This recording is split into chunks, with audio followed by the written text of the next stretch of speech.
Neat paper leak కావడం బాధాకరమన్నారు TRS chief Kalvakuntla Kavitha.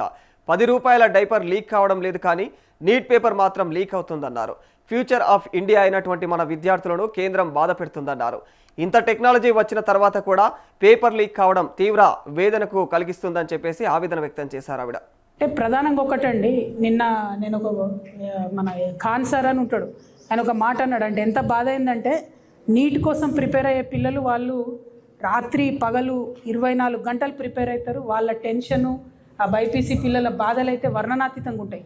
నేను కూడా మా ఇంట్లో పిల్లలు, మా చుట్టాల బంధువులు చదువుతుంటే చూసిన చాలా ఘోరమైన పరిస్థితి ఉంటుంది. అంత ప్రిపేర్ అయ్యి మొన్న 3వ తారీఖు నాడు రాస్తే పేపర్ లీక్ అయింది రాజస్థాన్లో అని చెప్తా ఉన్నారు. అంటే మామూలుగా 10 రూపాయలకు కొనే డైపర్ కూడా లీక్ కాదు, కానీ నీట్ పేపరు లీక్ అవ్వడం అన్నది చాలా దారుణం. అంటే ఎంత అపహాస్యం చేస్తున్నారు సంపూర్ణంగా విద్యా వ్యవస్థను అని చెప్పి మనం బాధపడే పరిస్థితి.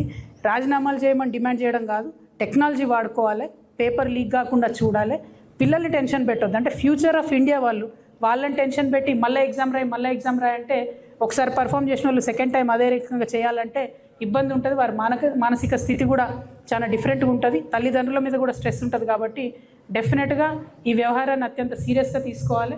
టెక్నాలజీ వాడుకొని పేపర్ లీక్ కాకుండా కేంద్ర ప్రభుత్వం చూడాలని చెప్పి మేము డిమాండ్ చేస్తూ ఉన్నాం. అందుకే మేము మా మేనిఫెస్టోలో కూడా చెప్పినాం, విద్యకు అత్యంత ప్రాధాన్యత ఇవ్వాలి, అత్యంత ఎక్కువ బడ్జెట్ ఇవ్వాలి, అత్యంత సెక్యూరిటీ ఇవ్వాలి. కానీ అది దేశంలో జరుగుతలేదు, రాష్ట్రంలో జరుగుతలేదు. ఈ విషయంలో మాత్రం సంపూర్ణంగా కేంద్ర ప్రభుత్వ వ్యవహారాన్ని మేము ఖండిస్తూ ఉన్నాం. Thank you.